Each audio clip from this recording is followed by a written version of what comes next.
Sorry, Charlie. Hello? Close your eyes for a moment and picture a 1970s living room. The lights are soft, the wood paneling is glowing, and somewhere in the corner, a spider plant is hanging from a macrame cradle like it owns the place. Maybe there's an Afghan blanket draped across the sofa. So grab a cup of something warm, settle into your imaginary shag carpet, and let's revisit 10 cozy little things. Number 1. The always warm Afghan blanket on the back of the sofa. No matter whose house you walked into during the 1970s, grandma's, your best friends, or your neighbors down the street, there was always an Afghan stretched across the back of the sofa like some kind of crocheted security guard.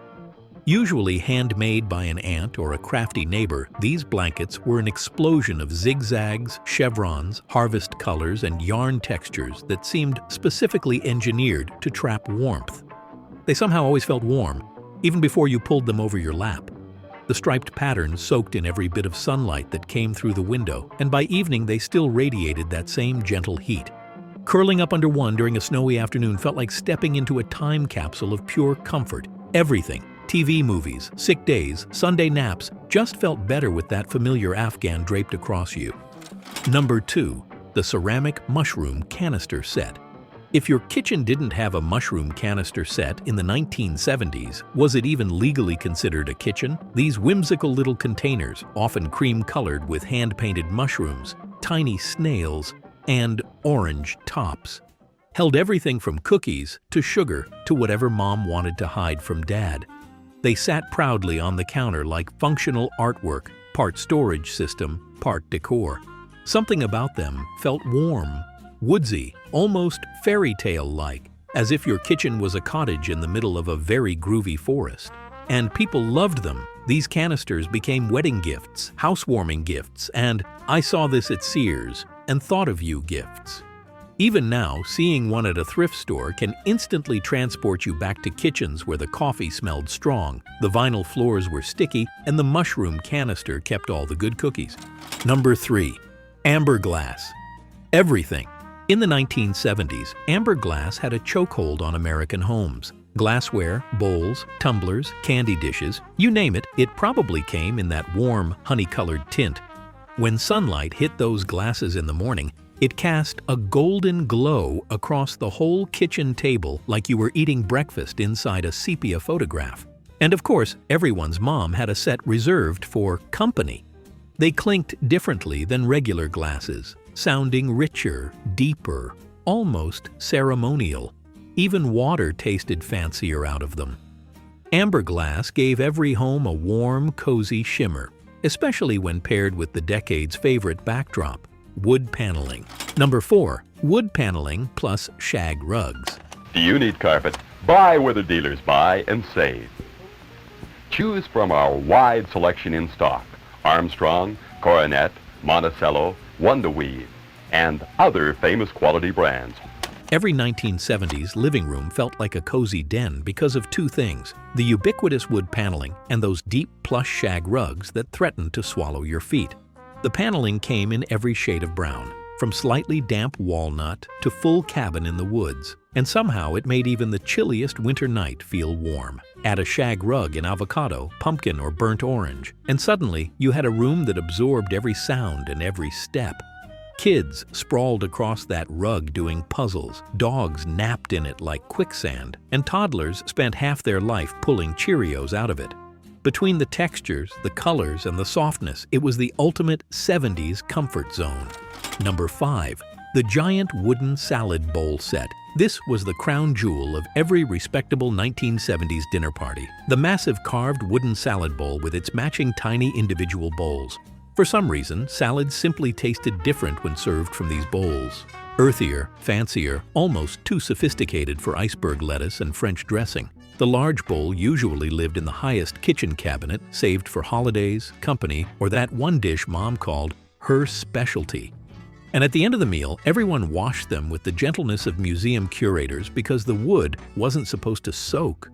These bowls were more than serving pieces. They were tradition, hospitality, and 70s style, all carved into one warm wooden set.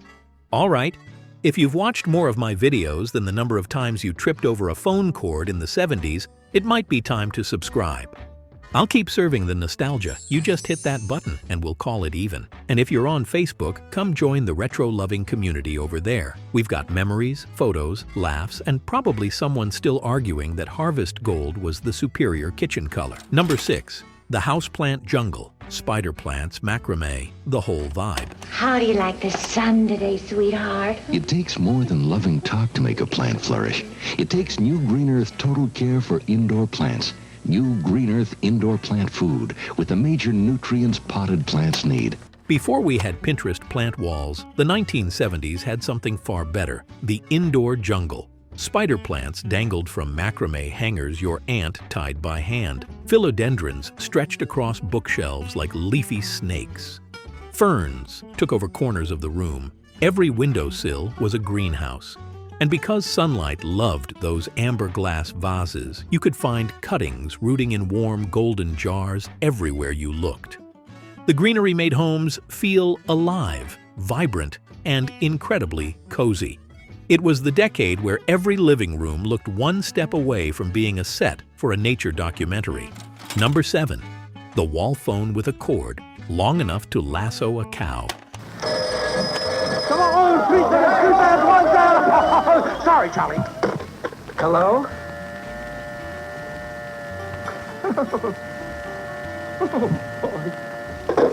Every home had the phone, the wall-mounted beast with a cord so long it could stretch from the kitchen to the living room to the front porch and back again. And no matter how long the cord was, it always ended up twisted, knotted, and coiled into shapes that defied physics.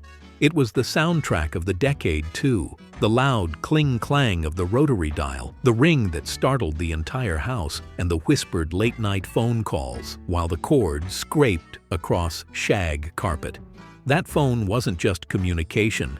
It was a member of the family. Number 8. Lazy Susans on every kitchen table. Before spice racks were a thing, before organizational influencers existed, the Lazy Susan ruled the kitchen.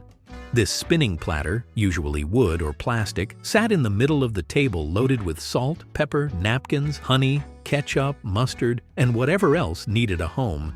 You didn't have to ask anyone to pass anything. You just spun it like the Wheel of Fortune. Kids loved it. Adults relied on it. It was simple, practical, and extremely 1970s mom. Number 9. Harvest Gold or avocado. Everything.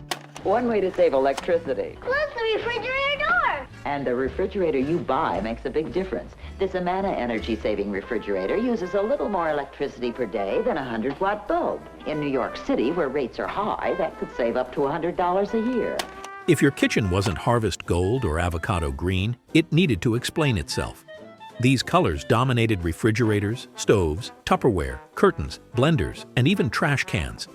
Harvest Gold looked like sunshine filtered through gravy, while avocado was the official color of every coffee mug and mixing bowl known to mankind.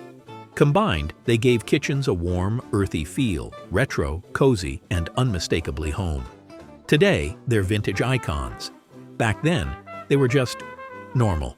Before we wrap this cozy trip back to the 70s, let's take a moment to peek at some of the memories you shared in the last video. These comments seriously warm my heart, and I want to keep sharing them. So drop your favorite 70s home memories down below. The snacks, the smells, the decor, the disasters. If you lived it, I want to hear it. Your story just might pop up on screen in the next video. Number 10. The mysterious junk drawer. No one dared open. Every family had one. The drawer that held everything and nothing at the same time. Rubber bands, bus tokens, menus from restaurants that no longer existed, half-used birthday candles, random screws, broken watches, twist ties, and keys to absolutely nowhere. Opening it felt like breaking an ancient seal. Who knew what was buried beneath the coupons from 1974?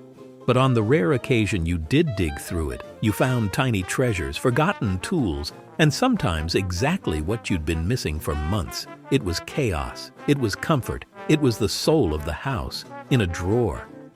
Thanks for reliving this cozy little corner of the past with me. From Afghan blankets to avocado kitchens, these weren't just objects. They were the heartbeat of home. Until next time, stay warm, stay nostalgic, and keep those memories spinning like a lazy Susan in 1978.